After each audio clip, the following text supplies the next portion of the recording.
quiet morning. The twin suns of the Epsilon Meridian system rose slowly over Haven's Rest, painting the agricultural domes in shades of gold and amber. Commander Sarah Chin stood on her apartment balcony, holding a steaming cup of coffee and watching her 8-year-old son Daniel chase butterflies in the community garden below. The insects had been imported from Earth 3 years ago, and they had thrived in the carefully maintained ecosystem. Daniel's laughter echoed through the morning air, mixing with the sounds of farmers preparing for their day and the gentle hum of harvesting machines in the distance. Haven's Rest was humanity's pride. A colony of 4 million souls living on a world that had once been barren rock. Engineers had spent decades terraforming the planet, turning it into fertile ground that now fed 17 other human settlements across 3 star systems. The colony had no military presence, no weapons platforms and no defensive shields. It did not need them. For 50 years, humanity had existed peacefully in this corner of the galaxy, trading with alien species and keeping to themselves. Sarah took another sip of her coffee. She worked as the colony's communications director, managing the flow of messages between Haven's Rest and Earth. It was quiet work, predictable work, the kind of job that let her be home for dinner every night and read bedtime stories to Daniel. Her husband Tom was already at the Agricultural Research Center, studying new crop variants that could grow in harsher climates. They had built a good life here, far from the crowded cities of Earth. Daniel ran back to the balcony, his face flushed with excitement. "Mom, can we go to the lake this weekend? Tommy's dad said he saw fish jumping yesterday. Real fish, not the synthetic ones." Sarah smiled and ruffled his hair. "We will see, sweetheart. I need to check the schedule first. Promise?" Daniel's brown eyes were wide with hope. "I promise. Now go get ready for school or you will be late." Daniel ran inside, his footsteps thundering through their small apartment. Sarah allowed herself one more moment of peace, breathing in the clean air and feeling the warmth of the twin suns on her face. She did not know that this moment of contentment would be her last for a very long time. The sky falls. 3 hours later, Sarah was at her desk in the communications center when the first alarms began to scream. Her screens filled with red warnings. Unidentified vessels entering orbit. Hundreds of them. The sensor data made no sense. Ships were appearing from hyperspace in formations that blocked out entire sections of the sky. She had never seen so many vessels in one place. Her hands moved automatically, opening emergency channels. "This is Haven's Rest Command to Earth Fleet. We have massive unknown contacts in orbital space. Request immediate identification and support." Static answered her. She tried again, adjusting frequencies and boosting signal strength. Nothing. The communications were being jammed. Director Chin, her assistant Marcus, called from across the room. His voice was shaking. "Those ships, I have identified them. They are Krythian." Sarah's blood turned cold. The Krythian Empire ruled over 40 star systems. They were one of the galaxy's oldest civilizations, a species that had mastered space travel when humanity was still living in caves. They had tolerated human expansion with barely concealed contempt, viewing humans as primitive newcomers who did not deserve a voice in galactic politics. But they had never been openly hostile. There had been no warning, no diplomatic tension, no reason for them to be here. "Open a channel to the fleet," Sarah ordered. "All frequencies." A face appeared on her main screen. It was Krythian, with blue-scaled skin and eyes like molten gold. The creature wore ornate armor marked with symbols of high rank. When it spoke, a translation program rendered its clicking language into flat English. "Humans of Haven's Rest. You have spread too far from your homeworld. You have taken resources that do not belong to you. The Krythian Empire has decided that humanity must be reminded of its proper place in the natural order. What follows is not war. It is correction." Sarah found her voice. "We are civilians. We have no weapons. There are children here. Please, we can negotiate." The Krythian's expression did not change. "Your children should not have been born on worlds that are not yours." The screen went dark. 1 second later, the sky began to fall. 7 hours of fire. The first plasma bombardment struck the eastern agricultural sector. Sarah watched on her screens as 10,000 acres of crops vanished in a ball of white fire. The shockwave shattered windows across the city. Alarms screamed from every building. People poured into the streets, running in all directions, searching for shelter that did not exist. Sarah grabbed her communicator. "Tom. Tom, where are you?" Her husband's voice came through, distorted by interference. "I am at the center." "Sarah, what is happening?" "The building is shaking. Get Daniel from school. Go to the emergency bunkers beneath City Hall. I will meet you there." "Sarah, I love you. I love you too." Now go. She turned back to her screens, fingers flying across the controls. If she could not call for help, she could at least record what was happening. Every camera on Haven's Rest was capturing the destruction. The galaxy needed to see this. She began uploading files to every backup server she could access, sending compressed data packets toward Earth through every available channel. Some would get through. They had to. The bombardment continued. The Krythian ships circled the planet slowly, methodically destroying every structure, every farm, every settlement. They were not trying to conquer Haven's Rest. They were trying to erase it. Sarah watched her screens as the places she loved disappeared. The community gardens where Daniel had played that morning were gone. The lake where they were supposed to go this weekend was boiling. The agricultural center where Tom worked was a crater of melted stone. She tried calling Tom again. No answer. She tried Daniel's school. No answer. She tried City Hall. No answer. Sarah kept working. Her hands were steady even though tears ran down her face. She uploaded more files, sent more messages, recorded more footage. A camera in the southern district showed a playground. Children were running from the swings and slides, trying to reach their parents. A plasma bolt struck the playground dead center. When the light faded, there was only scorched earth. The communications center shook. Dust fell from the ceiling. Sarah could hear explosions getting closer. She typed one final message, her fingers leaving smears of blood on the keyboard from cuts she did not remember receiving. To Earth Command. This is Director Sarah Chin, Haven's Rest. Final transmission. The Krythian Empire has attacked without warning or provocation. They are killing everyone. 4 million people. They are killing the children. Please remember us. Please make them remember us. She hit send. The building collapsed 3 seconds later. Earth responds. President James Morrison was in a security briefing when the first fragments of data from Haven's Rest began arriving. The images came through in pieces, corrupted by distance and jamming, but what they showed was enough. He watched in silence as his aides assembled the information. A colony destroyed. 4 million dead. Children burning in the streets. When the briefing ended, Morrison sat alone in the Situation Room for exactly 5 minutes. He was 72 years old. He had served in 3 wars. He had seen death and suffering and the worst that humans could do to each other. But he had never seen anything like this. An entire world erased because humanity had dared to reach for the stars. He pressed a button on his desk. Get me the Joint Chiefs. Get me every head of state. And get me General Richard Cross. Tell him it is time. Within 6 hours, every government on Earth had voted the same way. Unanimous. Total war. For the first time in human history, every nation agreed completely. There would be no negotiation, no diplomacy, no peace talks. The Krythian Empire had shown humanity what they thought of peace. Now humanity would show them what humans became when someone killed their children. The Sentinels Wake. Beneath the ice fields of Antarctica, General Richard Cross walked through corridors that appeared on no official maps. He was 60 years old, with gray hair and scars from wars that most people had forgotten. He had spent his entire career preparing for the day when humanity would need the weapon they had built in secret. The Sentinel program had begun 150 years ago, after the first contact with hostile alien species. Earth's leaders had realized something terrifying. Humanity was surrounded by civilizations that were older, stronger, and more advanced. If humanity wanted to survive, they needed an edge. They needed soldiers who could match any alien warrior. They needed an army that could fight wars in the cold vacuum of space or on alien worlds with poisonous atmospheres. So they had built one. The Sentinel program took volunteers from every military on Earth. The best soldiers, the bravest warriors, people who wanted to protect their species no matter the cost. Then scientists had changed them. Genetic modifications made them stronger and faster. Nanotechnology in their blood let them heal from wounds that would kill normal humans. Neural implants removed fear and doubt, replacing hesitation with perfect clarity of purpose. They could survive in hard vacuum for short periods. They could fight for days without sleep. They felt no pain unless they chose to acknowledge it. They were still human, but they were human perfection built for war. 800,000 of them, sleeping in cryogenic suspension, waiting for the day they would be needed. That day had arrived. Cross stopped in front of the main suspension chamber. It stretched for kilometers in every direction, filled with thousands of glowing pods.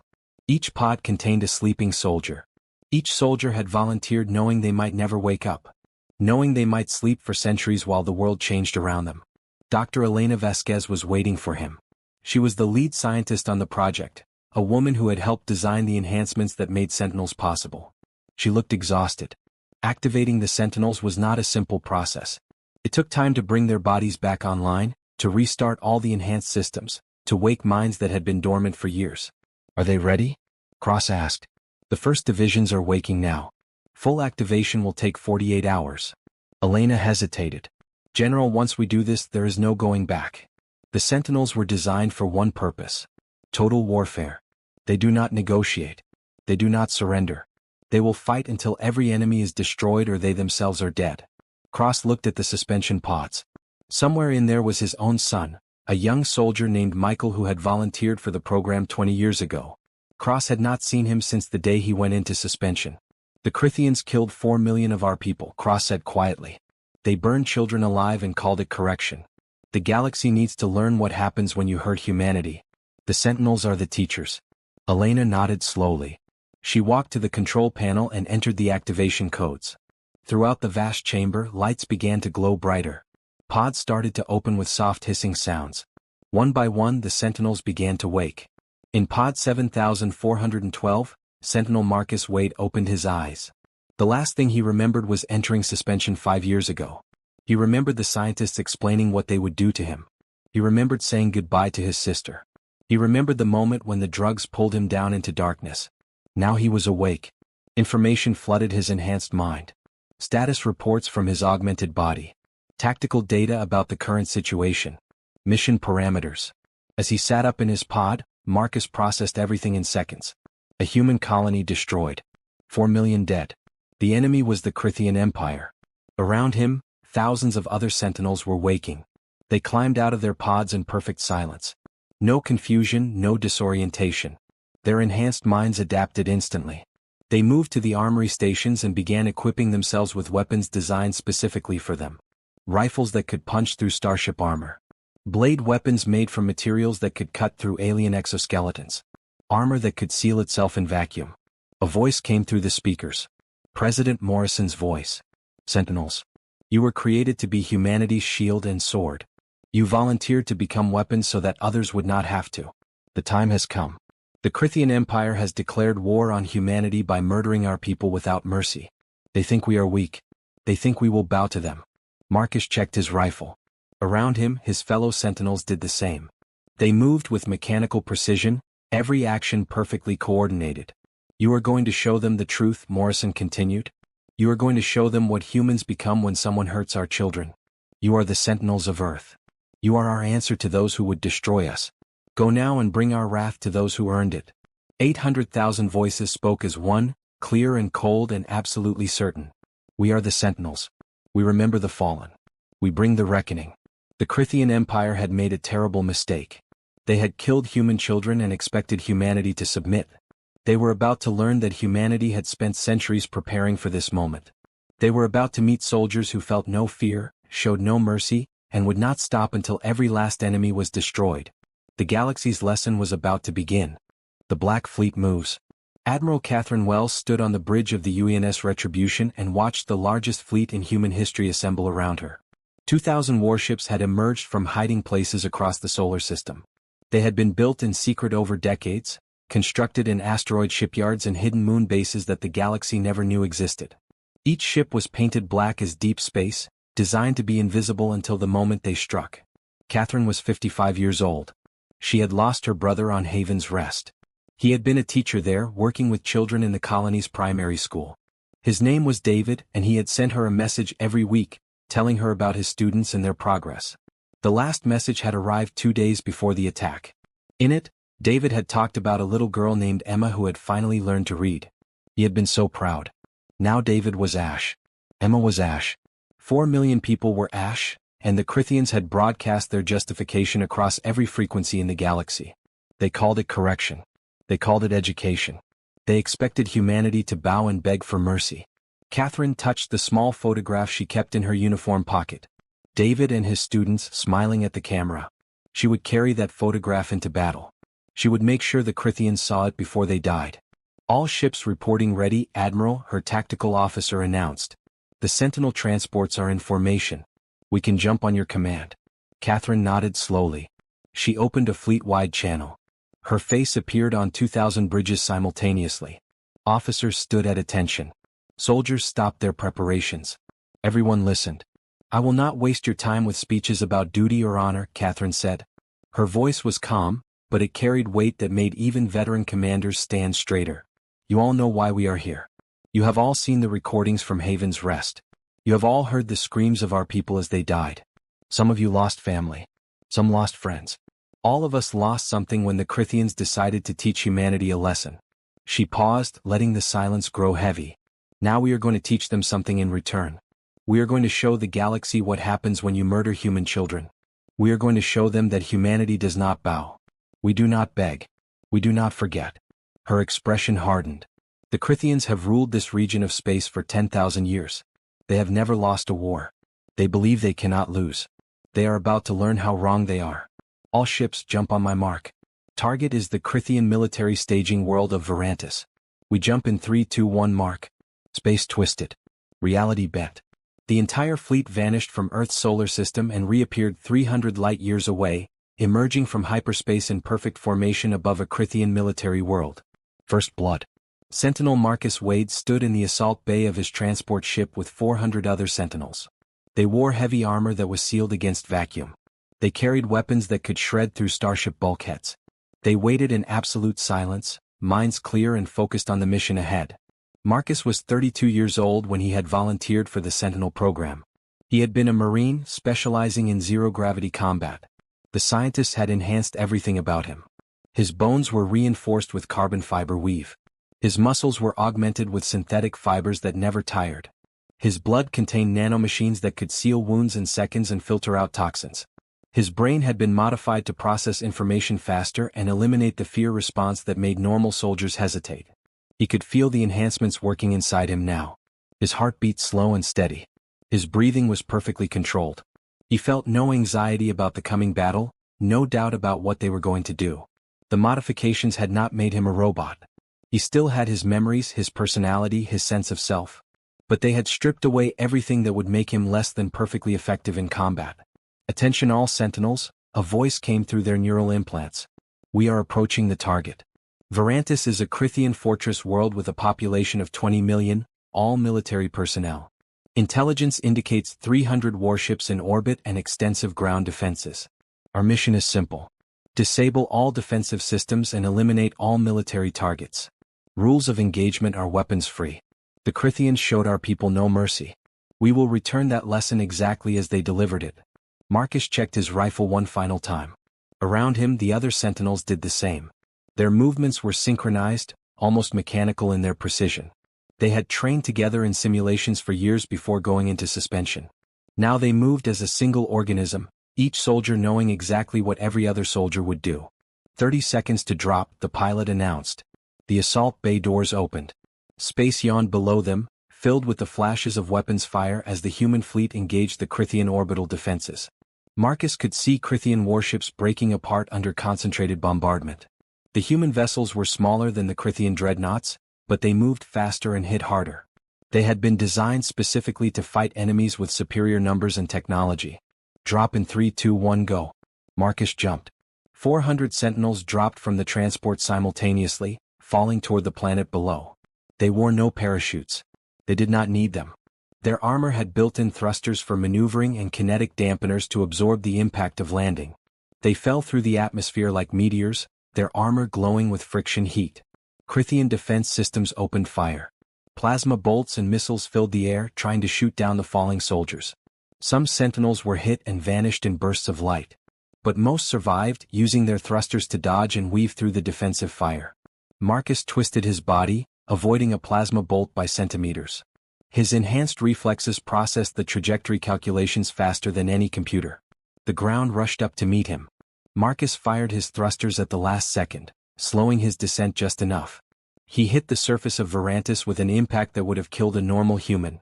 The kinetic dampeners absorbed most of the force, and his reinforced skeleton handled the rest. He rolled to his feet, rifle already raised, scanning for targets. All around him, other Sentinels were landing. They spread out automatically, taking up defensive positions and establishing a perimeter. Enemy fire was already incoming.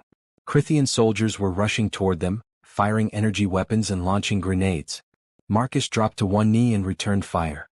His rifle kicked against his shoulder with each shot, sending armor-piercing rounds downrange at hypersonic speeds. A Krythian soldier's shield shattered.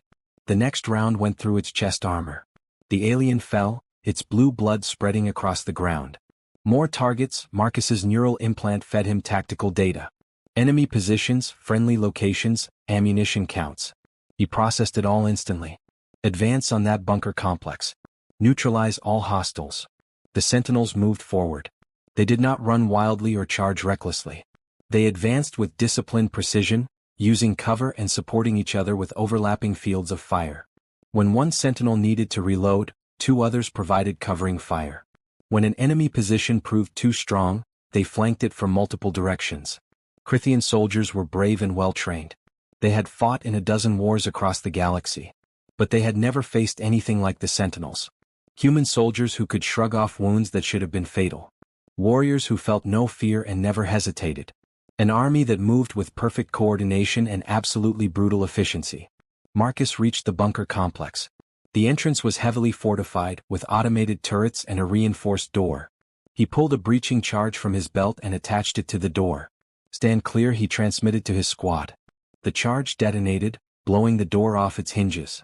Marcus was through the opening before the smoke cleared, his rifle up and ready.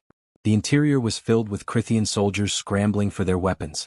Marcus fired on full automatic, his enhanced reflexes letting him acquire and engage multiple targets in seconds. His squadmates poured in behind him, clearing rooms with textbook precision. Within 5 minutes, the bunker was secured. Within an hour, the entire military base was in human hands. Within 3 hours, every defensive installation on Varantis had been neutralized. The Sentinels moved through the planet like a force of nature, unstoppable and merciless. The message. High Overseer Krythian of the Krythian Empire stood in his command center and watched his forces die. The humans had struck 3 military worlds simultaneously. Varantis, Krell and Thanos Prime. All 3 were falling. His fleets were being torn apart by human warships that fought with a savagery he had never witnessed. His ground forces were being slaughtered by human soldiers who would not stop, could not be stopped. "Oh," he demanded. His golden eyes were wide with disbelief. "How are they doing this?" "Our intelligence said humanity had no military. They were farmers and merchants. They were weak." His senior military advisor, a scarred veteran named Thorax, stared at the tactical displays with something approaching horror. "Our intelligence was wrong, Overseer. The humans have been hiding their true capabilities. These ships, these soldiers, they have been preparing for war for generations. They let us believe they were harmless." Krythian felt something he had not felt in his long life. Fear. The Krythian Empire had conquered 40 star systems. They had crushed rebellions and destroyed civilizations. They had never lost. Never retreated. Never been pushed back. Now they were losing. Badly. "Send a message to the humans," Krythian ordered. "Offer terms. We will negotiate. We will pay reparations for Haven's rest." Thorax turned to him. "Overseer, I do not think they want to negotiate. Try anyway. That is an order. No mercy." Admiral Wells received the Krythian transmission on the bridge of the Retribution. She listened to the clicking translation as Krythian offered peace terms. Reparations. Territory. Technology. Anything humanity wanted as long as they stopped the attack. Catherine looked at the photograph in her pocket one more time. David and his students. Emma learning to read. All of them burned to ash while the Krythians laughed and called it education. She opened a response channel. Her face appeared on every Krythian communication network across their empire. Billions of aliens saw her expression and felt ice in their veins. "High Overseer Krythian," Catherine said. Her voice was cold enough to freeze stars. "You killed 4 million of our people. You murdered our children and told the galaxy it was a lesson. You said humanity needed to learn its place." She leaned forward. "Now you will learn yours. We do not want your territory. We do not want your technology. We want one thing and one thing only. Justice for Haven's rest." Krythian's voice came back, desperate now. "What does that mean? What do you want?" Catherine's smile was terrible to see. "We want you to understand what you did. We want every Krythian in the galaxy to know the price of killing human children. And we want to make sure you never forget." She cut the transmission. "All ships, continue the assault. Target every Krythian military installation. Show them no mercy. They showed us none. Besiege." For 30 days the human fleet tore through Krythian space. They struck military targets with surgical precision. They avoided civilian casualties when possible, but they showed no mercy to enemy soldiers. The Sentinels landed on world after world, dismantling defensive systems and crushing any resistance. The Krythian Empire, which had stood for 10,000 years, began to crumble. Their fleets were destroyed. Their armies were scattered. Their allies abandoned them, terrified of drawing human wrath. On the 31st day, the human fleet arrived at the Krythian homeworld. Admiral Wells broadcast her ultimatum to the entire planet. Surrender all military forces. Submit to occupation. Accept full responsibility for Haven's Rest, or we will reduce your world to the same ash you made of ours. High Overseer Krythian stood on the balcony of his palace and looked up at the human fleet blocking out the stars.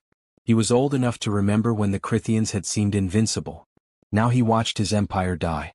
He sent the surrender signal. The war ended exactly 32 days after it began. The new order. 6 months later, Catherine Wells stood in the rebuilt assembly hall on Haven's Rest. It had taken thousands of workers to clear the ash and begin reconstruction. The colony would never be what it was, but humanity was building it again. A memorial now. A reminder. The galaxy had sent representatives. Every major civilization in this region of space had come to witness the signing of the treaty. The Krythian Empire had been dismantled. Their military was disbanded. Their territory was redistributed. They would spend the next century paying reparations and living under human oversight. Catherine read the terms aloud, her voice carrying through the hall. And let it be known across all civilized space. Humanity will not tolerate attacks on our people. We tried peace. We offered friendship. When that was answered with fire and death, we showed what humans truly are. She looked at the assembled aliens. We are not conquerors. We are not empire builders. But we will never again allow our children to be murdered while we do nothing. Remember Haven's Rest. Remember what it cost to attack us. The treaty was signed. The galaxy had learned its lesson. Humanity had revealed its teeth, and no one would forget. Marcus Wade stood among the other Sentinels in the memorial garden. They had planted trees for every person who died on Haven's Rest. 4 million trees. It would take centuries for them all to grow. He touched one small sapling and read the name carved in the marker. Emma Rodriguez. Age 6. She had learned to read just before the end. We remembered, Marcus whispered. We made them pay. Around him, 800,000 Sentinels stood in silent tribute. They were humanity's guardians now. The galaxy's reminder of what happened when someone made humans truly angry. The lesson was complete. It would not be forgotten. The end.